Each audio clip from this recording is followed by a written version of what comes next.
विटीवर तसा उभा ताटात नेते तसं देव काही जेवण नामदेवला देवाला देवा काय जेवायचं नाही का उपास आहे रामनवमीचा भगवान काय बोलायला तयार नाही काय नाही काय नाही नामदेवाने देवा रोज माझे वडील नैवेद्य घेऊन येतात तेव्हा जेवत मी लहान आहे म्हणून तुम्ही जेवत नका जेवण करा परत डोळे झाकले हात जोडले देवाची परत प्रार्थना केली जेवितो कृपाळ पांडुरंग अशा पद्धतीने प्रार्थना केली तरी देव विटीवर तसा मग मात्र स्वारी रागावली तळ पाहिजे मस्तकाला भेंडी देवा खायचं नाही का खाल्लं तर बरं नाही तर हे तुझं सिंहासन माझं मस्तक एक करून टाकेल म्हणजे तुझ्या सिंहासनावर डोकं आपण जीव देईल जेव्हा नामदेवांचा असा निर्धार पाहिला का नाही महाराज भक्ती करणाऱ्याकडे निर्धार पाहिजे भगवान जेवतात पण तसा निर्धार असत तर जेवतात कोण कहते भगवान खाते नाही बैर द्रौपदी के बैर शबरी के तरह खिलाते नहीं शबरी सारखं खाऊ घालावं लागतं कोण कहते भगवान नाचते नहीं गोपियों की तरह नचाते नहीं असं भगवंताचं अनेक ठिकाणी वर्णन केलेलं पाहायला मिळतं सांगायचं तात्पर्य नामदेवांच्या असं जायचे रागाचं स्वरूप पाहिले देव विटीवरनं खाली होतात लाख लाख लाख लाख लाख लाख लाख लाख भगवान परमात्मा थर थर थर थर थर कापड बापरे म्हणजे नामदेवाचं जीवाचं बरं वाईट करून घेतील का काय भगवंताची स्वारी घाबरली महाराज आनंद गोड ब्रह्मांड नाही पांडुरंग परमात्मा ज्या देवाने कृष्णा अवतारामध्ये अवघ्या लहान वयामध्ये मोठ्या मोठ्या राक्षसांचा वध केला तो नामदेवांचे असे शब्द ऐकल्यावर थर थर थर थर थर कापा लागला विटीवरनं खाली उतरला नामदेवराय बरोबर भगवान परमात्मा जेवण करू जेवती लागली नामयास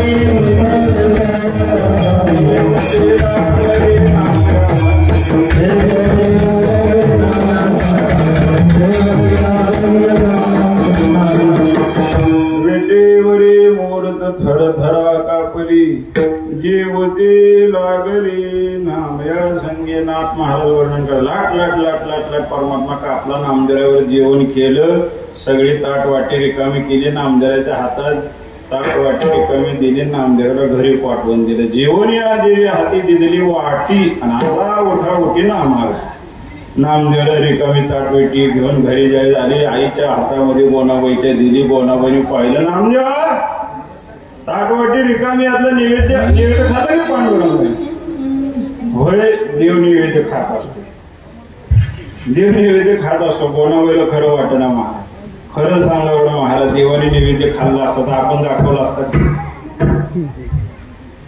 असतं कधी खात नाही म्हणून दाखवते देवाला वास आणि आपल्याला घास असतो त्याला फक्त वास द्यायचा असतो फोडणीचा काय केलंय काय नाही देव जर का नैवेद्य खात असला असता तर रेशन कार्डामध्ये पहिलं नाव लोकांनी देवाचं घालायला लावलं असतं हे जे पहिल्यांदा नाव लिहा का ह्याच्या नावचं डाळ तांदूळ साखर काय असं ते टाका ही बी आमच्या घरातला सदस्य रोज ह्याला बी 2 टाइम लागतं आणि त्यामुळे ह्याचं नाव आधी रेशन कार्डला लिहा महाराज भगवान खात नाही म्हणून तर आपण दाखवतो गोनाबाईला नामदेवाचं बोलणं खरं वाटणं अरे नामदेवा खरं सांग कुठं देवळात बसून तूच खाल्ला का काय येता येता गाईनं धक्का दिला का खाली रस्त्यात सांडला का नाही आई मी खरं सांगतो देवाने नैवेद्य खाल्ला गोनाबाईचा काही विश्वास बसला नामदेवा मोठा झाला तो आता लबाड बोलायला लागला थांब तुझे बाबा येऊ दे सांगते त्यांना संध्याकाळी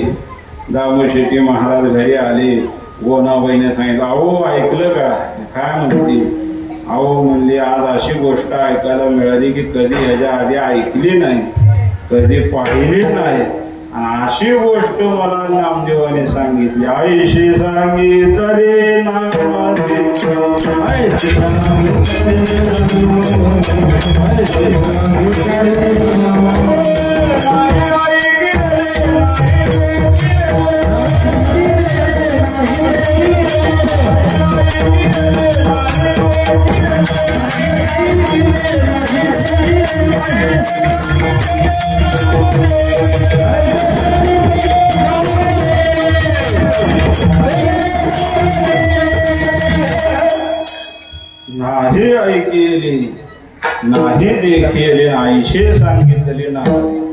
गोणाबाई दामोशेट्टी महाराजांना म्हणजे अहो ऐकला म्हणजे आजपर्यंत कधी असं ऐकलंच नाही, आजपर्यंत असं कधी पाहिलंच नाही. अशी गोष्ट नामदेवाने मला आज सांगितली. काय देवाने नैवेद्य खाल्लं.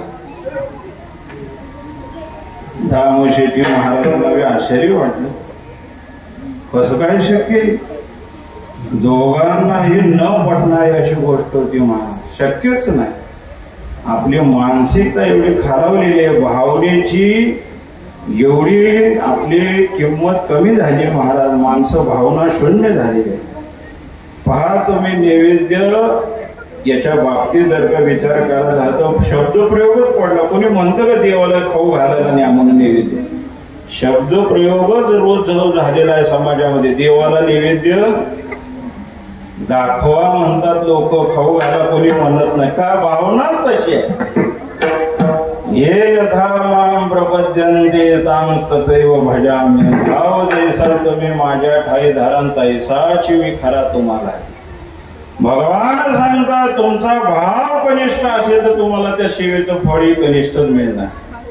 तुमचा भाव मध्यम लेवलचा असेल तर तुम्हाला फळही मध्यम लेवलच मिळणार.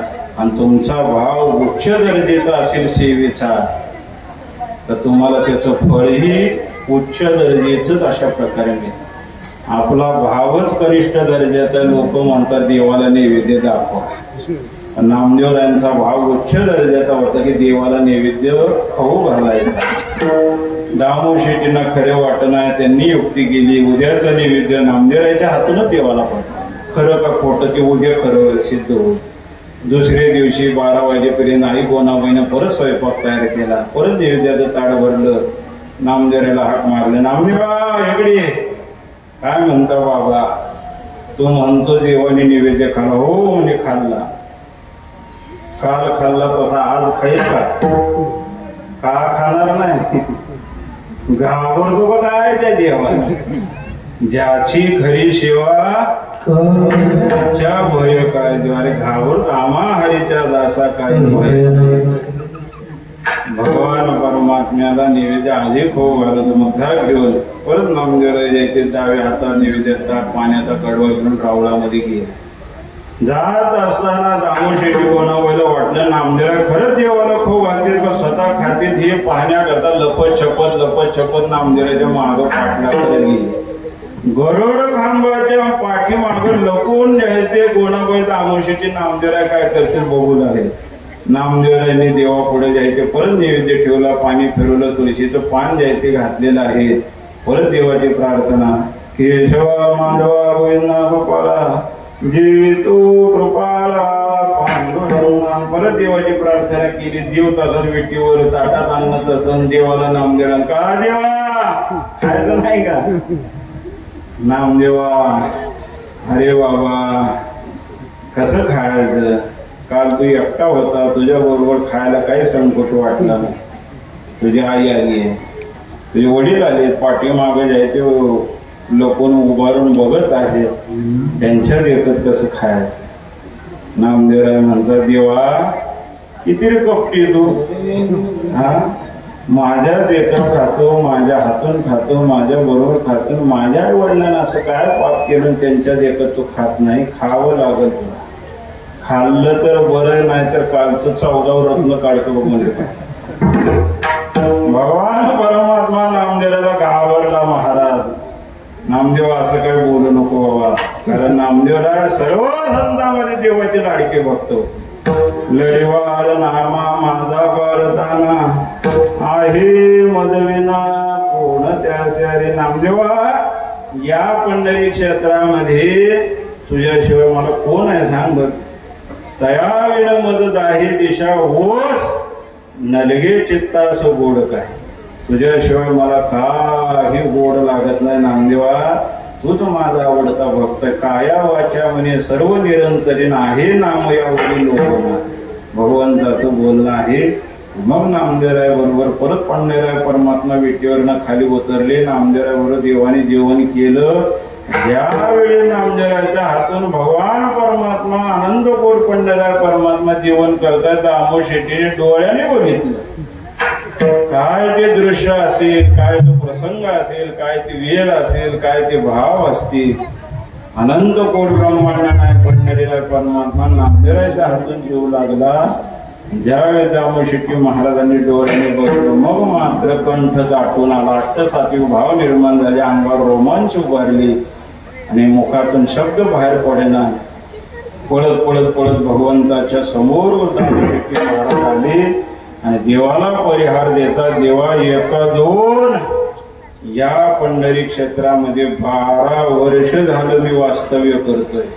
रोज तुला नैवेद्य घेऊन येत होतो, दाखवत होतो, तसा घरी घेऊन जात होतो. देवा उपाशी मारलं मी तुला 12 वर्ष, पण आज मात्र आदि देव वेले नामाचे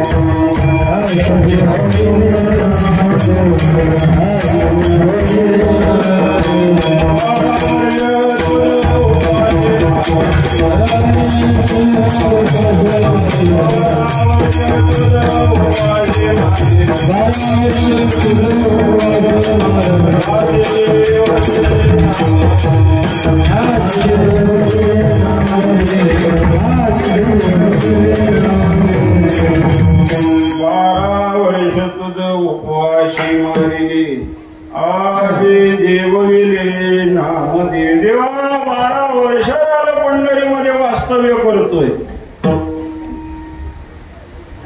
दामोशेट्टींचा परिहार काय 12 वर्ष झाली. आणि ज्या दिवशी नामदेवरांच्या हातून देवाने नैवेद्य खाल्ला त्या दिवशी नामदेवाचं वय काय होतं, नाथ मला सांगतात 25 नामा झाला. म्हणजे नामदेवराच्या जन्माच्या 7 वर्ष अगोदर दामोशेट्टी गोणाबाई पंढरीत राहत होते.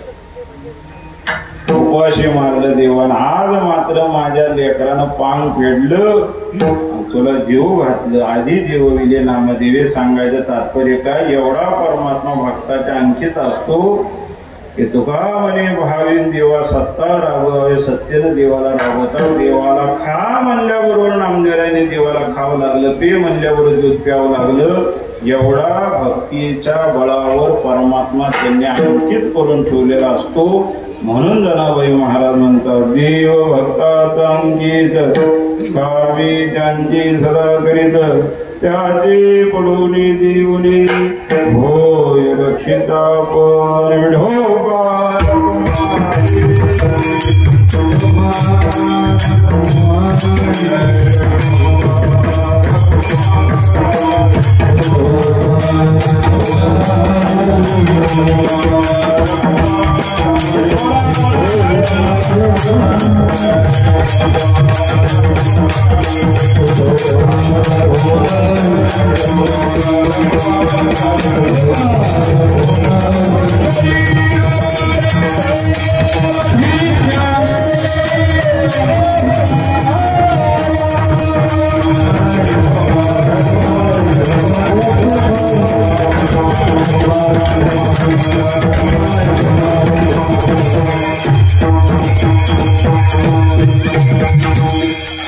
देव भक्ताचा अंकित कामी त्यांचे सदा करीत, त्याचे कडून हे देऊन होय रक्षिता. आपण जनाबाई महाराज भक्तीचे महात्म्य वर्णन करताना सांगतात, जो कोणी भक्त देवाची निष्काम भक्ती करतात त्या भक्ताच्या अंकित परमात्मा राहतो. म्हणून देव भक्ताचा अंकित राहून काय करतो, कामे त्यांची सदा करीत. अनेक भक्ताच्या घरी देवाने अनेक कामं केलेली आहेत. तुकाराम महाराजांचा अभंग प्रसिद्ध आहे, जवळजवळ 13 चरणाचा अभंग आहे. 13 दूनी 26